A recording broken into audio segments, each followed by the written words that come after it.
What is going on, guys? It is Wrestlelamia here, back with another video. Night of Champions is closing in, so expect plenty of build-up for the WWE's upcoming PLE in Saudi Arabia, including a battle royal to determine Gunther's opponent for the IC Championship. Join us now as we look at this week's edition of Raw, as well as the wildest news stories and rumors you need to know, including sad news for John Cena, the WWE and Fox parted ways, Seth Rollins enters the MCU, Liv Morgan injured, Judgment Day adding a new member, and much more.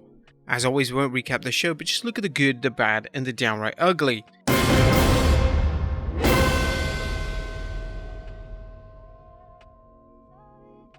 As always, we start off with the good as number 1, Imperium Intrigue.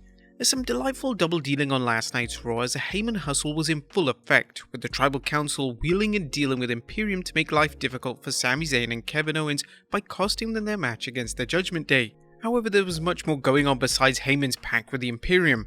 Eagle-eyed fans also noticed Paul Heyman talking backstage with Finn Balor and Damian Priest during a segment promoting Becky Lynch. This isn't the first time Heyman has collaborated with the Judgment Day, but what was Heyman's game working with both Imperium and the Judgment Day, and what did he offer them in exchange for their help? This interesting intrigue is a fantastic way to keep fans guessing as they wonder how the activities on Raw will play out to Roman's benefit on Smackdown. Number 2, attention to details.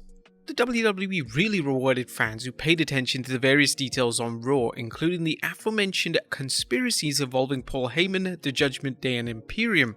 The days when nothing mattered but what was the forefront are long over, and now fans can look to the background details for clues about pending storylines. Last night's show has already led to some fans and pundits speculating that Damian Priest may be working with Paul Heyman soon based on Heyman's hustles backstage, as well as Heyman appearing on the entrance ramp during the Judgment Day vs Sami Zayn and Kevin Owens match, and a possible look between the Archer of Infamy and Heyman. Number 3, a wild battle royal. Last night's battle royal was a wild one that served several purposes, including determining Gunther's next opponent. Are battle royals the best way to determine a number 1 contender? Well, not in every case, but the WWE has shown it's used different ways to determine top contenders, so an occasional battle royal is fine. The battle royal gave our fans a chance to see Raw's post-draft roster, as well as some interesting clashes such as Alpha Academy vs the Raiders and Everyone vs Bronson Reed. Number 4, Bronson's still a badass. A Bronson Reed showing in last night's battle royal reminded fans of just how much of a badass he is. While he hasn't won any championship goals since debuting on Raw, he's dominated matches to the point where fans know it's only a matter of time before he's wearing gold. In the meantime, he seems happy destroying anyone who gets in his way. Number 5, McDonough makes a statement. A recently promoted NXT superstar JD McDonough's performance in the Battle Royal wasn't earth-shattering, but the Irish Ace sent a strong statement to the entire roster, laying out Dolph Ziggler after both men were eliminated.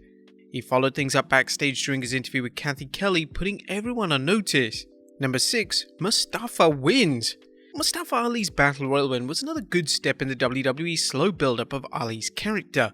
While it's unlikely Ali will dethrone Gunther at Night of Champions, his win wasn't a shocker because he's having some strong showings of late, even picking up some impressive wins.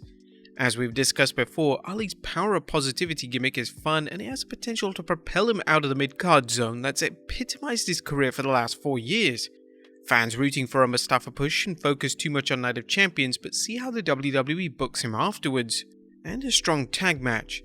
Last night's main event match between the Judgment Day and Sami Zayn and Kevin Owens was a brilliant blend of storyline and in-ring action. As discussed earlier, Paul Heyman stirred the pot as he only can do, devising some sort of stratagem involving 2 of the WWE's fiercest factions. That was just half of the equation as a tag team champions match against Damian Priest and Finn Balor was exciting even without the titles being on the line. But that was a good. What about the bad? As number 1, Natalya vs Rhea. Is Natalya vs Rhea Ripley the best the WWE can do for the Eradicator? It's understandable why they pitted Ripley versus Zelina Vega at Backlash, as she was a hometown hero.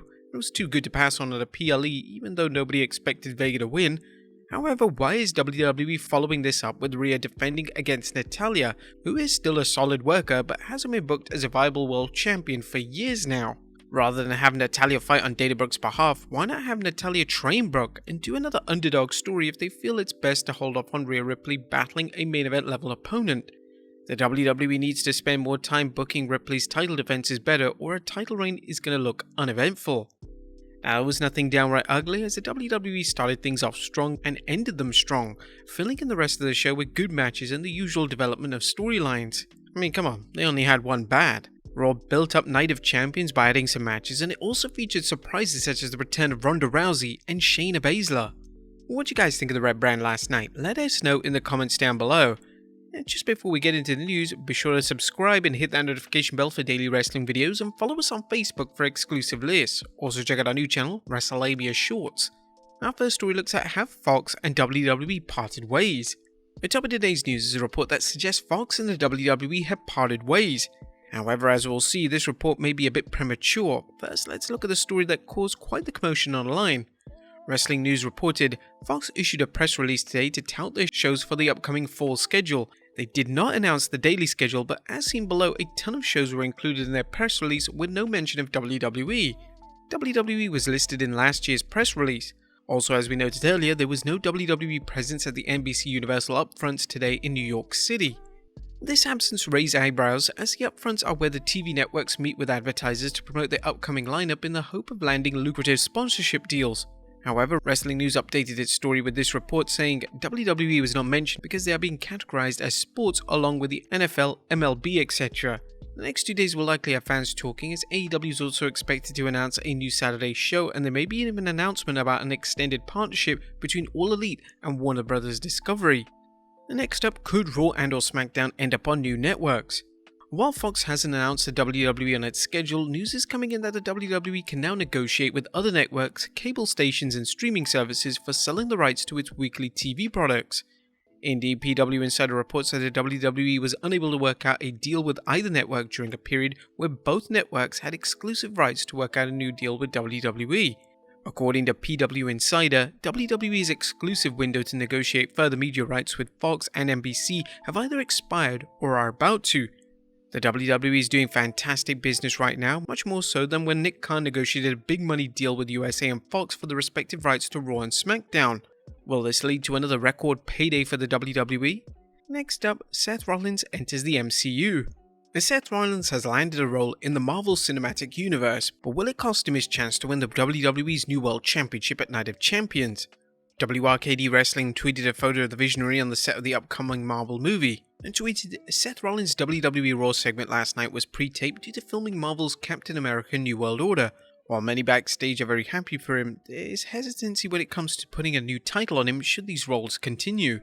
While it's unknown what character Monday Night Rollins is playing, it's exciting news and we can't wait to see how Rollins does on the big screen. As for him missing out on a chance to hold a world title, it's unlikely the WWE will change its plans for the world title unless Rollins' role is a major one.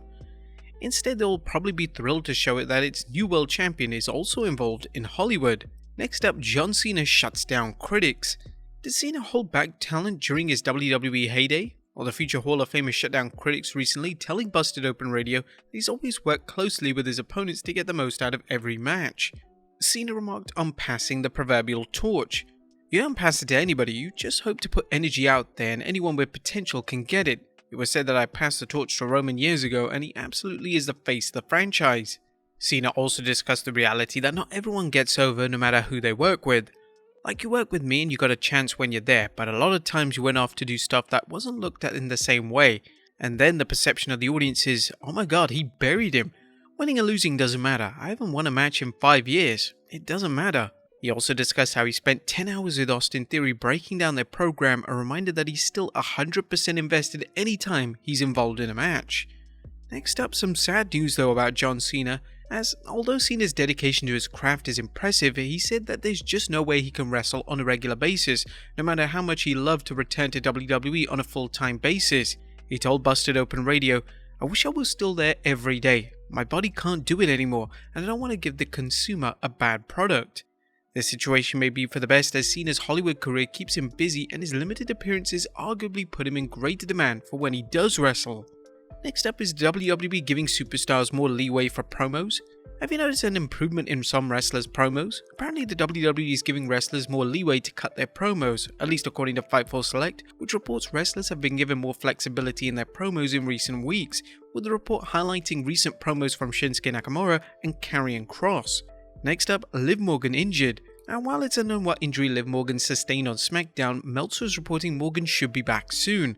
I don't know what the injury is and they didn't say, but the way everything was played up, you know it's not like if she was going to be out for a long time with this injury. she'd say she was out, and then they would take steps of stripping them of the belt. Whatever the case, we send our well wishes to Liv for a fast and full recovery. And finally, is the Judgment Day adding a new member? Last but not least, it looks like rumours of the Judgment Day adding a new member could pan out soon. Wrestling News commented on a segment involving JD McDonough that suggests a recent tweet from Boozer Wrestling that the popular Raw faction is expanding. Later on during a backstage interview, the Irish Ace declared that he's on Raw to make a statement. As McDonough walked off and the camera panned away, you could briefly see Finn Balor in the background looking on. One question to ask is whether McDonough will replace a member in the faction or add to its size. There's wild speculation based on last night's show that some fans thinking Damian Priest may be involved with Paul Heyman. But there you have it folks, the wildest news stories and rumors you need to know and our review of Raw.